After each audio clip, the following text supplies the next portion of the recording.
এই নিয়ম দিয়ে আমরা গাছটা আঁকবো।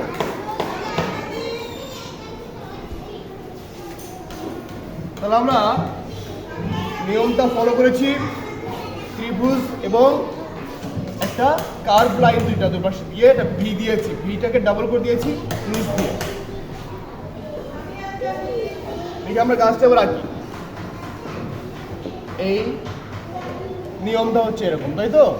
এই তো আমরা এটাকে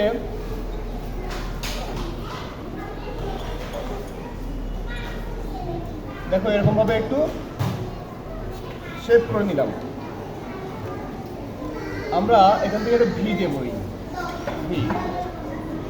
ভিটাকে এই ডাবল করে দিচ্ছি, এই ব্যাস হয়ে গেল গাছের শেপ। এখন আমরা রং করতে গেলে কি করতে হবে, এদিকে হচ্ছে গিয়ে গাঢ় সবুজ, এই এরিয়াটা হচ্ছে গাঢ় সবুজ, এই গাঢ় সবুজ দেবে এখানে। গাঢ় সবুজ দেওয়ার পরে এর উপরে দেবে হালকা সবুজ, এই যে হালকা সবুজ, এই উপরে অল্প একটু ফাঁকা রাখবে, ওখানে দেবে হলুদ, কি দেবে? হলুদ। তাহলে কালারটা একটু রোদ রোদ লাগছে উপরের দিকে, এটা লাইট দেখা যাবে এখানে। ব্যাস, হলুদটা কিন্তু খুবই কম। আর এইখানে গাছের এখানে দেবে যে খয়েরি, কি দেবে? খয়েরি। এই খয়েরি দেওয়ার সময় একটা কাজ করবে, এখন একটু ফাঁকা রাখবে, এই অল্প একটু ফাঁকা রাখবে। এই ফাঁকা রেখে আমরা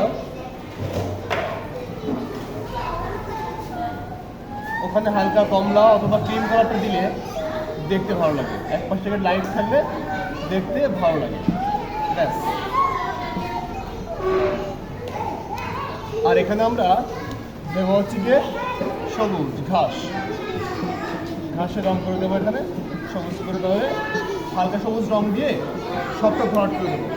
ভরাট করে দেওয়ার পরে এখানে ছোটো ছোটো করে এরকম দাগ দিয়ে দেবো, তাহলে একটু ঘাসের ড্রয়িংটা স্পষ্ট হবে।